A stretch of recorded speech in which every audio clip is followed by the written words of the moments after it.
I still remember the exact moment my marriage ended. Not with shouting, not with cheating exposed, not even with tears. It ended quietly, coldly, with one sentence.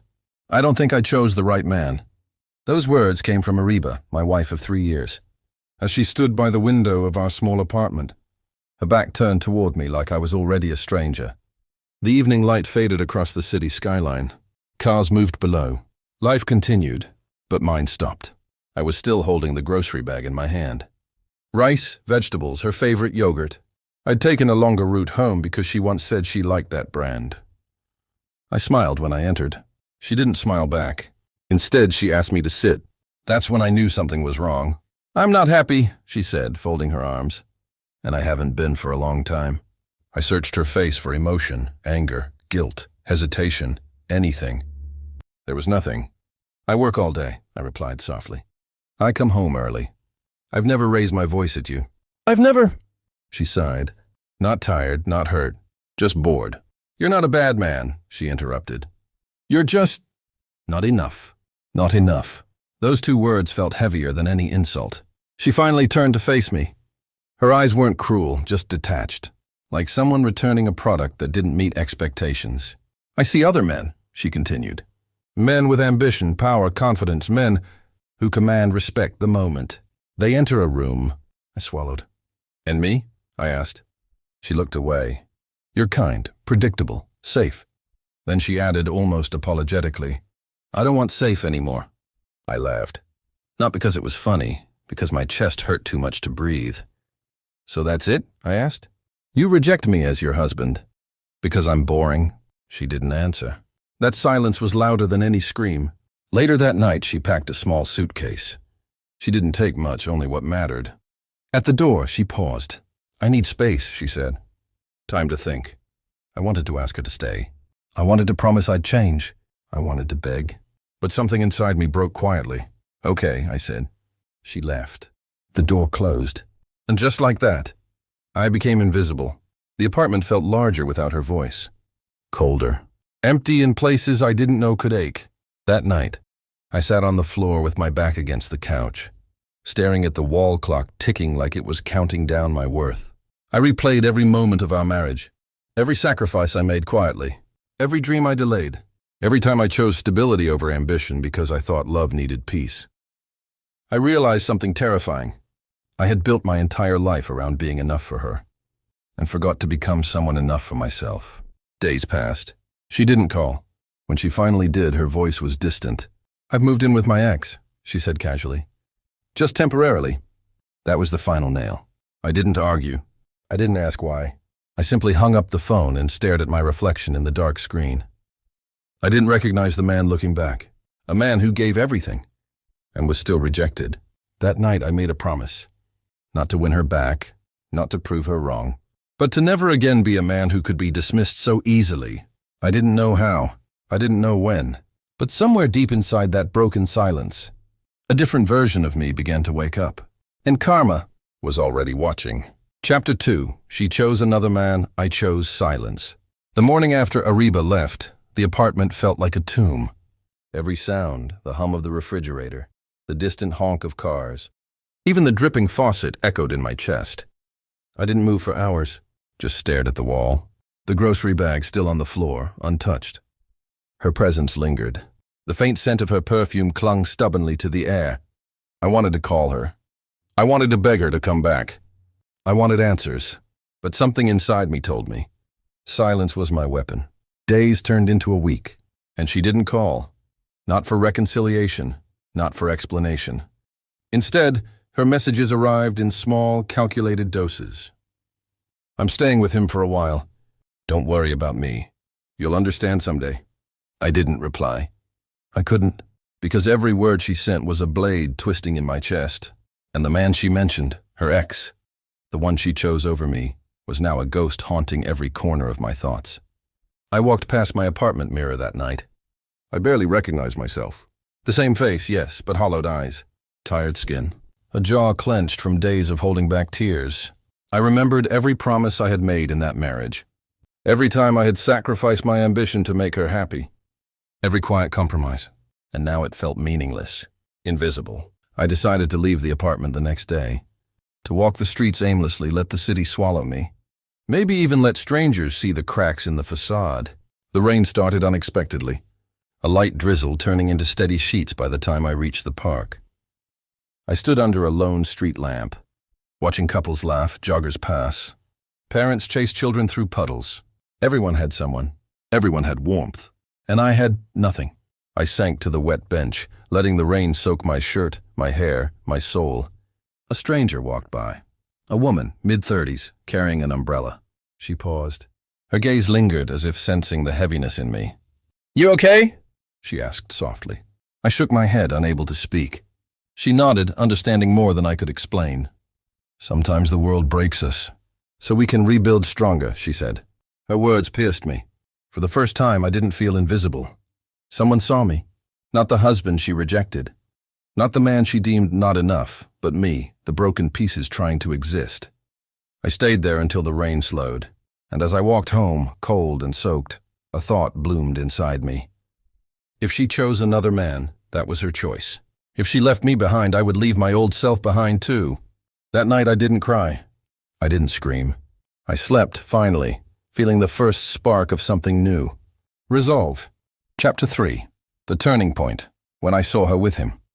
The week passed slowly, each day a muted echo of the last. I avoided my apartment, walked the city streets aimlessly, letting the noise drown out memories of her voice. But fate has a cruel way of catching up. I hadn't expected to see her, not like this. Through the glass doors of a cafe, she was laughing. Not a polite smile. A real laugh, warm, careless, untouchable. And he was there, the man she had chosen. Tall, confident, sharp suit, charisma that radiated like it was designed to steal attention. My chest tightened, my fists curled. I felt a storm inside me, the same storm I had buried in silence, now clawing its way to the surface. I wanted to turn away. I wanted to pretend I didn't see them. But something in me, something I had almost forgotten, didn't let me leave. I stayed, and I watched. Every laugh she shared with him felt like a hammer on the walls I had built around my heart. Every touch, every glance, every casual whisper tore at me. And then I noticed something. She looked happy, but only on the surface. A brief flicker of hesitation crossed her eyes when she glanced around, almost like guilt, almost like regret. I leaned against the cafe wall, invisible to them, heart hammering. And then it hit me. I wasn't powerless. I wasn't weak. All this time, she believed she could walk away and control the story. All this time she thought I would chase, beg, break. But I didn't. I let her choose. I let her act. And in doing so, I gave myself the power she could never take. For the first time, I felt a strange sense of freedom, burning, raw, and alive. That night I returned home not to despair but to plans. Silent, meticulous plans. Not for revenge. Not for humiliation. For transformation. If she thought she had left me behind, she had no idea. I would rise. I would grow. And when the time came, she would finally see the man she once dismissed. The man she needed the most. Chapter 4. Healing in silence, building the man she could never ignore. Days turned into weeks. I returned to my apartment, but it felt different now. The walls no longer echoed with emptiness. They absorbed my thoughts, my plans, my quiet determination. I spent hours walking through the city, observing people. Men and women building their lives, chasing dreams, growing stronger with each passing day. And I realized something. I had stopped growing because I had been chasing her. I immersed myself in routines I had abandoned for her comfort. Early mornings, long runs, reading books I'd never finished. Learning skills I had shelved to maintain stability in our marriage. It wasn't about proving anything to her. It wasn't about revenge. It was about me. Every drop of sweat, every page turned. Every step I ran was a brick in a foundation she couldn't touch. A man she could never dismiss again, not because of arrogance, but because I would no longer be defined by her approval. One rainy evening, I stopped in front of a quiet cafe. Inside, couples laughed, friends shared stories. Strangers connected over warm coffee. I smiled faintly. It was strange, finding peace in a world that once felt cold. A soft knock on my door startled me. It was Claire, my longtime friend and co-worker. She had seen me through countless failures, small victories and quiet heartaches. "You've changed," she said softly. observing me as I closed the door. I had to, I replied simply. My old self. He was easy to dismiss. The man I'm becoming. He won't be. She smiled faintly, eyes reflecting pride and concern. You're doing this for you, right? I nodded. Yes, I can't control her. I can't control the past, but I can control who I am now. Claire placed a hand on my shoulder. Good, because one day she'll see it, and maybe then she'll understand what she lost. I didn't respond. I didn't need to. I walked to the window, looking out at the city lights reflected in puddles, the soft hum of life continuing. And for the first time since she left, I felt complete, not because she might regret leaving, but because I was no longer waiting for her to define my worth, healing in silence, growing in shadows, becoming a man she could never ignore. And deep inside, I knew the next chapter of my life was ready to begin. Chapter 5. Love Unexpected. When life surprised me. Months passed. I had rebuilt myself, not just in body but in spirit. The man who once would have begged her to stay no longer existed. In his place was someone confident, sharp, and unshakable. Yet despite the inner strength, I never sought love. I focused on work, growth, and proving to myself that life could be beautiful without waiting for her validation. And then she appeared. Not Ariba, not the woman who had rejected me. Someone entirely new. Leela. I met her at a small bookstore tucked into a quiet corner of the city.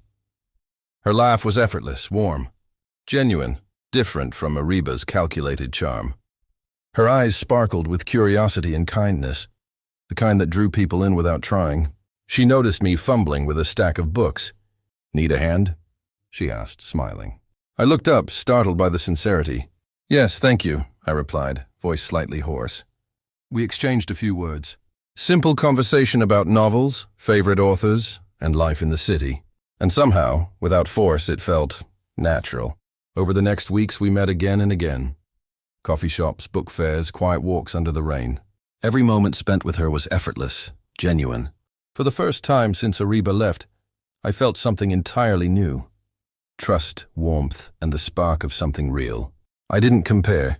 I didn't measure. I simply allowed myself to feel, to be vulnerable again. One evening, as we walked through a park illuminated by the soft glow of lanterns, Lila turned to me. I like seeing you smile, she said softly. You don't do it enough. I smiled genuinely, feeling my chest relax in a way I hadn't in years. I didn't know I could, I admitted. She laughed lightly, the sound like music in the night. Then maybe it's time you remember. And in that moment I realized, love could find me even when I wasn't looking. Healing didn't just mean rebuilding myself, it meant opening my heart again. And this time, it was love that didn't demand, didn't control. It was love that chose freely, effortlessly, and purely. Chapter 6. The Power Shift. When karma started paying back. Life had begun to feel steady again. Work thrived. I had clients who respected me, friends who valued me, and Lila, quiet, gentle, unwavering, reminded me every day that love didn't have to hurt. But the universe wasn't done with her yet. Ariba. I heard whispers at work, through mutual contacts, even through subtle social media updates. She had hit a wall. Her life wasn't perfect. The man she had chosen? Not as devoted as she imagined. Her confidence, once radiating, now wavered under subtle betrayals and disappointments. I didn't rejoice. I didn't gloat. I simply observed. The power had shifted. She once held my heart in her hands, discarded it without a thought. Now she had no influence over my life. I felt it physically, every step I took. Every handshake, every smile I offered, reminded me that I had reclaimed my worth. And more importantly, I had created it myself. One evening, a mutual acquaintance casually mentioned her troubles. She's asking about you, he said. Seems she's regretting things. I let the words sink in. And then I smiled softly, not at her pain, but at my freedom. I had walked away. I had rebuilt. And life had returned a subtle kind of justice. Later that night, Lila and I sat on the balcony of my apartment. City lights shimmering below. She sipped her tea, her gaze curious. You seem different tonight, she observed. I am, I replied, leaning back. The past doesn't define me, I do. She smiled, brushing a stray hair behind her ear. And you're stronger for it, she said softly. I realized then that power isn't taken. It isn't demanded. It's quietly earned. And sometimes, karma isn't a storm, it's a mirror. reflecting back everything we've become. Chapter 7. Walking away, the moment she needed me most. The city buzzed below, indifferent to the storm of emotions inside me. I had rebuilt my life. I had found love again, not because I needed validation, but because my heart was ready to give freely. Leela had become my anchor, my calm in every storm. And yet, the past has a way of knocking, uninvited. Ariba called. Her voice, soft, hesitant, almost fragile, made me pause. Michael, I need to see you, she whispered. I closed my eyes. The old me would have run, begged, poured apologies and promises like water into a bucket with holes. But the man I had become? He listened. He understood. He didn't chase. Where are you? I asked calmly. She gave me an address, a small cafe downtown. I arrived to see her sitting alone, hands trembling, eyes red from crying. For a moment I felt the old ache, the desire to fix everything. But I didn't move closer. I didn't rush. She reached out, a gesture desperate and unrefined. I made a mistake, she said, voice quivering. I thought I needed someone else. But I realize now, you were always the one who cared. I felt the memory of every insult, every rejection, every heartbreak surface. And in that moment I smiled. Not mockingly, not cruelly, but with calm, quiet strength. I'm glad you understand, I said softly. Because I've already chosen my life. I've already found someone who loves me for who I am. Not for what I can give her or what she wants to take. Her eyes widened, the weight of reality hitting her like cold water. She had wanted me back, too late. I turned, walking out of the cafe with deliberate steps. Layla waited outside, a gentle smile on her face. I took her hand. And as we walked into the evening lights, I realized something profound. The man she rejected became the man she needed most. But I didn't need her anymore. Freedom, love, and peace. This was my new life.